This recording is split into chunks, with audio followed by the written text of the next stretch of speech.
There's a lot of people out there who may be standing at a crossroad in your life thinking W-2 or franchise.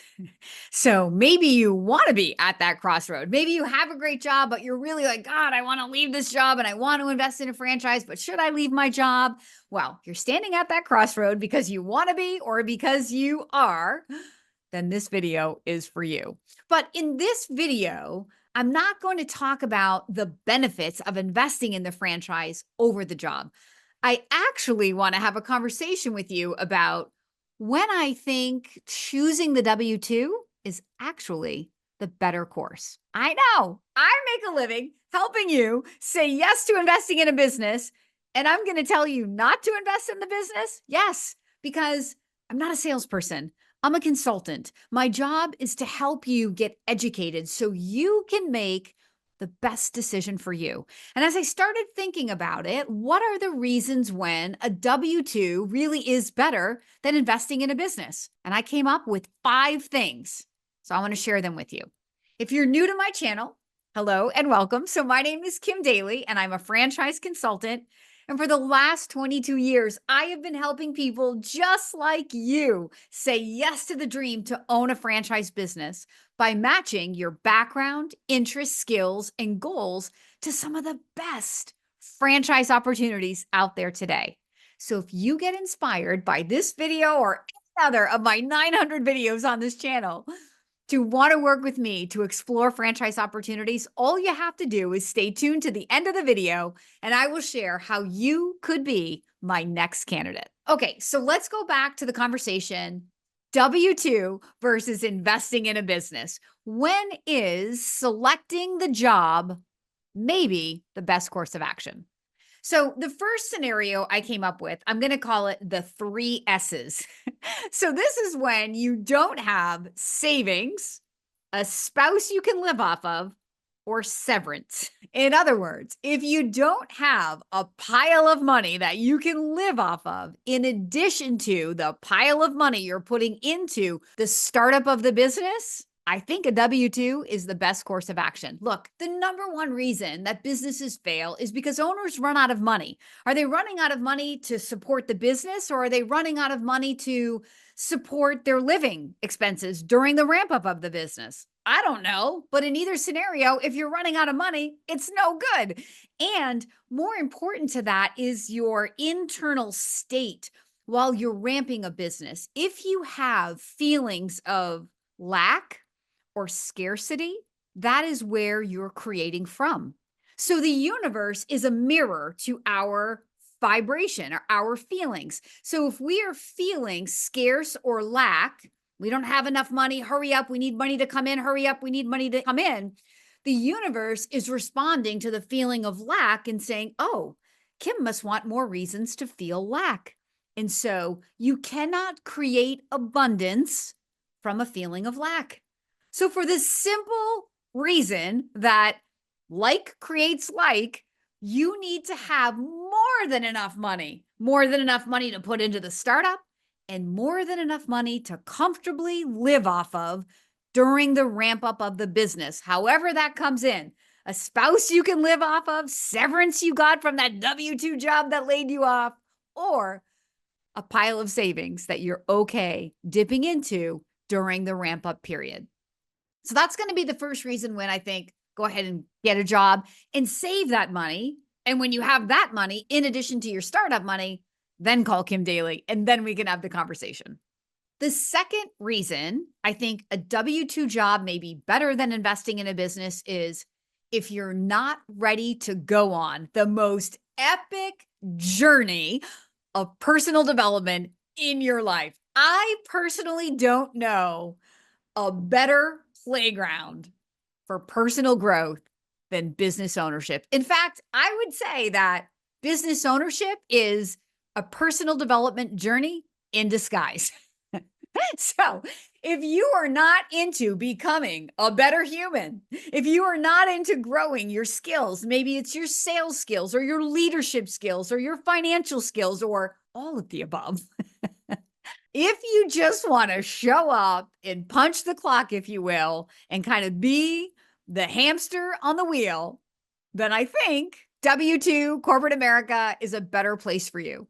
This world of business ownership will only be as dynamic and engaging and enriching as you allow it to be because you're open to the growth. I work from an equation that success in your business equals 20% strategy plus 80% mindset. So 20% what you're buying, what you're getting, what you're owed by the franchisor, the playbook, the tools, the marketing, all of that, that's the strategy. But 80% of your success equation is how you think, how you talk, and how you act. Any limiting belief that you hold about yourself and your ability to earn money, or confidence in yourself, or a feeling of lack in your outer world, like the territory's not good, or anything that's external to you that you feel, oh, if that were different, I could be more successful.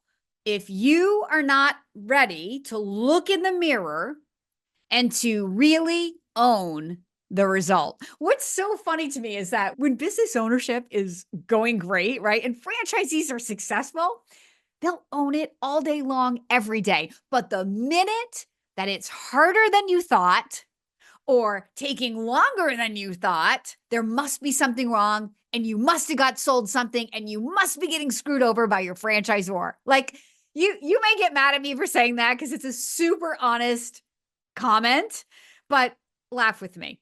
Let's be real. We all want to blame somebody else because it's infinitely easier than looking in the mirror and owning it. But here's the deal. If you're going to own it when it is successful, then baby, you got to own it when it's not successful. So all I'm doing is saying, look, if you're not ready to fully own the moment, it's totally fine. Just go get a W-2 job. Don't invest in the franchise and make yourself miserable and the franchisor miserable. The third scenario, when I think you might just want to go get the job, is if you're not a self-directed person, meaning you're not internally motivated by a big, strong, powerful why. So business ownership is going to require you to get a little bit gritty, right? You're going to have to stay the course when things are not looking like they're working out. Now, I don't mean to over exaggerate anything or only contemplate on when it's going to go bad, but let's be real. If business ownership were easy, everybody would do it and everybody would do it well. Okay. So if you want to be successful in your business ownership journey, right, and you want to enjoy the experience, you got to get ready to get a little gritty. And the way that you dig your heels in when it's hard is because there is something internally motivating you to want more than working for somebody else's dream. It's easy to say, yeah, I want to quit my job because I want more time freedom. I want more flexibility. I want to make more money. And all these things are great. These are platitudinal answers. But what's behind that? Why do you want more time? Why do you want more freedom? Why do you want more money? What are you going to do with the money? If you don't know the reasons to the why, then when it gets tough, you are not going to want to follow through. It's the same thing as going on a diet, right? Like if it's superficial reasons, yeah, I just want to lose a little bit of weight. I mean, the minute that you're overtired, you're hitting snooze and you're not getting up to go to the gym and you're going to skip your workout. But if your doctor just told you that you have diabetes, well, it's a wake-up call to your heart and you're like, man, I have got to stop making excuses. I have got to get in the gym. I've got to change my diet. You are a lot more internally motivated to follow through on the days you want to be there, and more importantly, on the days when you don't want to be there. Well, the same thing is going to be true in owning a business. There's a lot of things we have to do as business owners. There's a lot of days we have to show up and we have to put in the daily grind, right? Everything, no matter how amazing it is a grind. If you want to be good at something, you got to get into the consistency of it and you got to work through that. And so if you are not internally motivated, meaning you can't dig deep enough into your soul to figure out why do I really want to own a business, then go get a W-2 job. And when you figure it out, maybe you get a boss that you hate.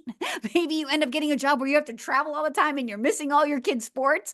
Maybe you get that job and then you get laid off 3 months after you took that job. And then the motivating why becomes suddenly so clear. You're like, oh, I know why I want to own a franchise. But if you're not quite there, go get the job and let it be okay to have the job until you dig deep and you find the motivation. And when you find the motivation, I want to be the next person that you think about, Kim Daly. All right. The next reason I think a W-2 may be better than investing in a franchise is, okay, get ready for this one. If you need instant gratification. I know the world we live in sets us up for failure on this one because everything with technology allows us to have instant gratification all the time. Even our weight loss drugs now allow us instant gratification. We don't even have to go to the gym. We don't even have to struggle through, changing our lifestyle habits to lose weight. We can just take drugs and we can lose weight. Okay, well, that is never going to be the case in owning a business. There is no fast way to investing money and building a successful business. And anybody who tries to tell you there is lying to you. You have to put in the work.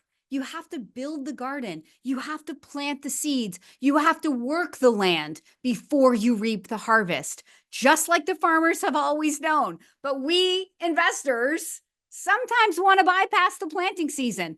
Sometimes we want to bypass the droughts. Sometimes we want to bypass all the hardship and get right to the fun part of making money. Believe me, I get it. I want to make money. I want you to make money. There's so much money in the world to be made. Why aren't we all making all the money that we want?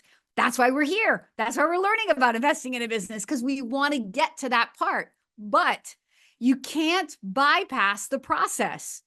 We reap what we sow. We don't sow it immediately and reap it. There's always a gestation period to everything in life, and you have to be willing to go through that. There is no instant gratification, financially anyway, in investing in a business. Now, that doesn't mean you're never going to have any gratification. You're going to feel good, especially in a franchise where the franchisor is egging you on because they know that you're doing all the right things. It's like if you hired a personal trainer because you wanted to see your abs, right? So the trainer knows the path to get you to your abs. We don't know the time frame in which your body's going to respond to the exercise and the diet changes, but we know that if we do certain things consistently, right, we're effective in what we do and we do it consistently over a period of time, then in time, you will have abs. Now, you may feel the changes before you see the changes. You may feel better. Your clothes may look better. They may be looser, right? You may feel stronger in your core. All of these things are happening, but you don't yet lift your shirt and see your six-pack abs. Okay. The same thing is going to be true when you own a business. So you're going to be doing all the right things, hiring the right people and showing up with a good attitude every day and going out there and delivering the goodwill in the community and bringing customers in. And it's not all translating right away to all the money just pouring into your bank account. It's a process. You can't get there if you're not willing to go through the process. If you need instant gratification, not just financially, but mentally and emotionally, owning a business may not be the right thing for you. Go get a job and get that instant gratification of a salary. And the fifth reason I think a job may be better than investing in a business is if you have a super risk averse, super negative on business ownership spouse. I have other videos on this channel where I talk about how investing in a business should not equate to a divorce. All right. Now, I have been accused of being a marriage counselor many a time in my 22 years of helping candidates through this process. So I am not afraid of the challenge. If you are married to someone who's more risk averse than you, I'm not saying don't reach out to me. In fact, do reach out to me. Don't try to go through that on your own. Let me be in the middle. If you have the dream and he or she does not, it doesn't mean we can't build a bridge and get everybody to a comfortable place. I have the tools in my tool bag. I know how to help you. But what I'm saying is, if you know that under no circumstances your spouse will not move on this position of being risk averse or investing money to make money. We're going to do it the traditional way, honey. We're going to put our money in savings and we're going to let it build. We are not touching it.